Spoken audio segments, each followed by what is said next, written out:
All right, hopefully this will be the last video. We'll take a look at the remaining problems in this chapter.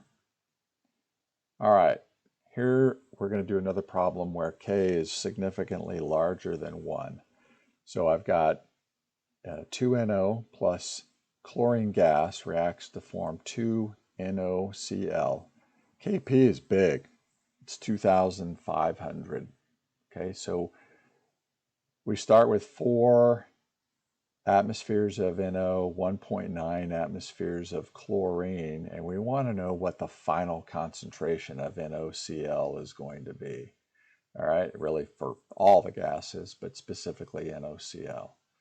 Okay, we've done this a lot of times. We know how to set this up, right? So we're going to write our Kp 2.5 times 10 to the minus 3, and that's equal to 2x squared divided by 4 minus 2x squared and 1.9 minus x. We're going to try to assume that x is less than 0.05 from significant figures. But when we do this, we get x is 140, and that's pretty invalid. Okay. We want to use an iterative technique so we don't have to solve a cubic, but that only works when x is less than the number from which it's being subtracted. So what we need is another new technique because none of our other techniques work. And I think this problem here is perhaps the most complex of any problem we'll work this entire year. Okay?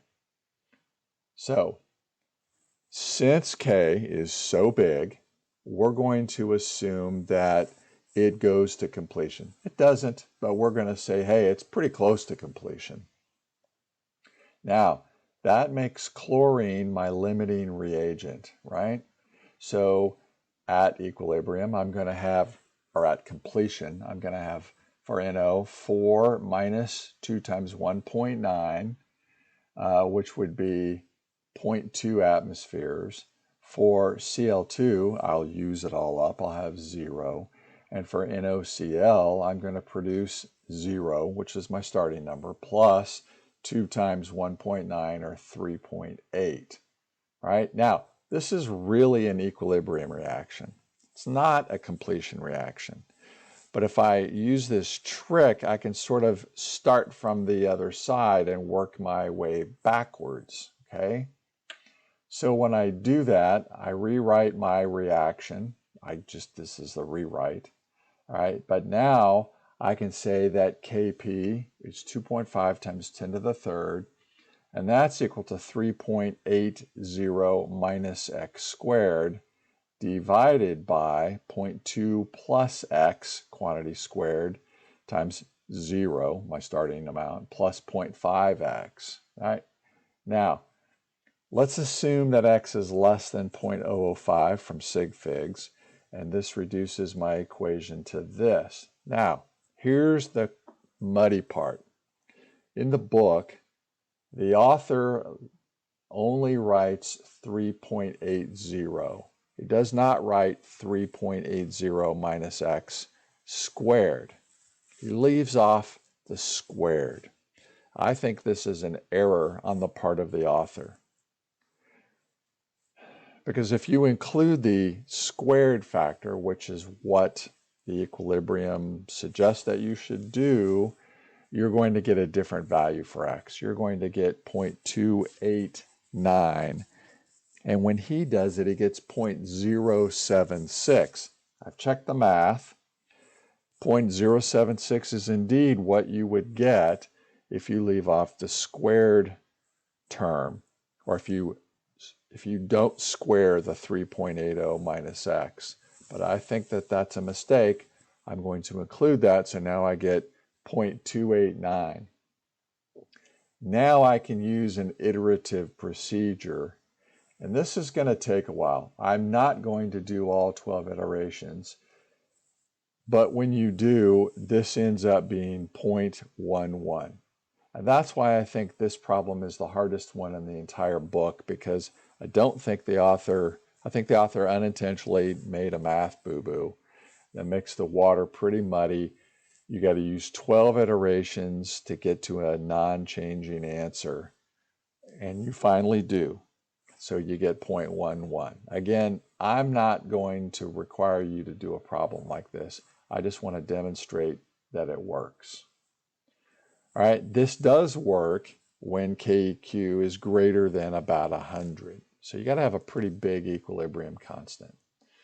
All right, let's do a couple more and we'll be done.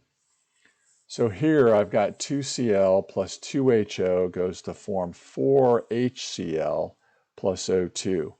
We're given a Kp, gas pressures. We start with a pressure of 1 atmosphere for chlorine, 1 atmosphere for water. Because water is a reactant in this equation, we can't ignore it. And we want to know what our final pressures are of all the gases, all right? So we start with stoichiometry as always, and since the coefficients are the same and the amount of starting material is the same on the left side, there isn't a limiting reagent. So if X moles of chlorine reacts, we're going to get 2X moles of HCl. The reason I can say that is because my ratio is 2 chlorines for 4 HCl. Well, that reduces to 1 to 2. So I get 2X moles of HCl and a half of a mole of O2. Okay, so I write my Kp expression, 0.051 is equal to 2x raised to the 4th power times 0.5x on the right divided by 1 minus x quantity squared times 1 minus x quantity squared. All right, we make our assumption. Let's see if we can assume that, that x is less than 0.005. And when I do that, this reduces down to a 5th order, which fortunately there's only one x term, so it's pretty easy to solve, right? So I get x is 0.36. Well, my assumption was less than 0.005, so that's not right. But it's not super far off. And again, I can use successive approximations. I need to rearrange this to get a way to solve for x. But when I do, I get this other x is equal to 0.051 times 1 minus x to the 4th divided by 8. Where do I get that? Well, 8 is in the 2x to the 4th term. 2 to the 4th is 16. 16 multiplied by the 0.5 is 8. And I take all that in the numerator to the 1/5 power because I've got an x to the 5th. And after 6 iterations, I get x is 0.280. I converge on an answer, doesn't change anymore. So x is 0.280. And that means that chlorine and water are going to be 0.28 atmospheres. That means that HCl is going to be twice that amount, or 0.56. O2 is going to be half that amount, or 0.14. All right, practice problem number 7. I have I3 with a charge of -1, reacts to form I2 plus I minus. We get another Kp value. If I start with 0.1 molar of I3 minus, what are my equilibrium concentrations of all the substances? Well, same song, 100th verse. We assume that X decomposes, and we don't even really, we can skip a number of steps here. We can write our Kp, 0.00129. That's going to be equal to X times X on the right side, or X squared, divided by 0.1 minus X. Okay? I'm probably not going to be able to get away with making a simplifying assumption because Kp isn't all that small. 1 times 10 to the minus 3rd. K needs to be around 10 to the minus 5th, or perhaps even smaller, to justify these simplifying assumptions. So we're going to have to solve a quadratic, and we just do it. We go old school. We grind through it to get our quadratic equation. We stick it in a quadratic solver in our calculator, and we get X is 0.0107 molar. Pretty easy. All right. Our next problem, practice problem 8 in the back of the book or in the chapter. 2HF changes to H2 or reacts to form H2 and F2. A chemist vaporizes HF thinking it will make a pressure of 3 atmospheres. What's it really going to be? Okay, we write our reaction. Kp is 0.0087, and that's equal to the concentration of H2 times F2 divided by the concentration of HF squared. So I plug in the numbers I know, because from stoichiometry, there's going to be half as much H2 and F2 as we have HF. So I have 0.0087 is 0.5x times 0.5x divided by my initial quantity of 3 minus x, quantity squared. Well, let's see if we can simplify that. 0.5x times 0.5x is 0.25x squared. So if I divide both sides by 0.25, I get 0.0087 divided by 0.25, and that gives me 0.0348, and that's equal to x squared divided by 3 minus x, quantity squared. Okay, so let's assume x is a lot smaller than 3. So that gives me 0.00348 is equal to x squared divided by 3 squared, which is 9. So x is 0.056. Now, my assumption was x is smaller than 3, and 0.056 is less than 3. It's not a lot less than 3, so this is sort of a gray area. My assumption's not great, but it's not terrible.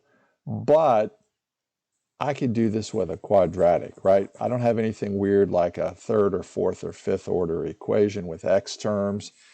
So I can just do this by solving the quadratic.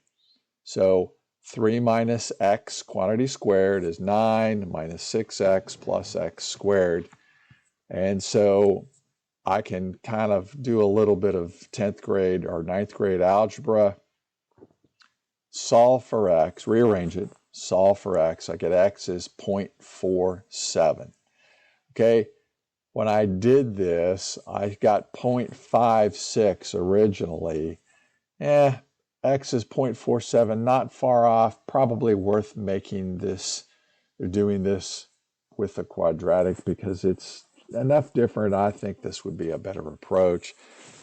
But that's how much HF decomposed. So now my pressure is 3, my starting pressure, minus the 0.47, or 2.53 atmospheres. All right. Next week, we start electrochemistry. So that's all for this very tedious, very challenging chapter on equilibrium. It's mathematically tedious. It's complicated. I think you may not get this really well, but that's okay, because the next time you see it in college chemistry, you're like, oh, yeah. I vaguely remember how to do this from high school. All right, that's it. See you next week.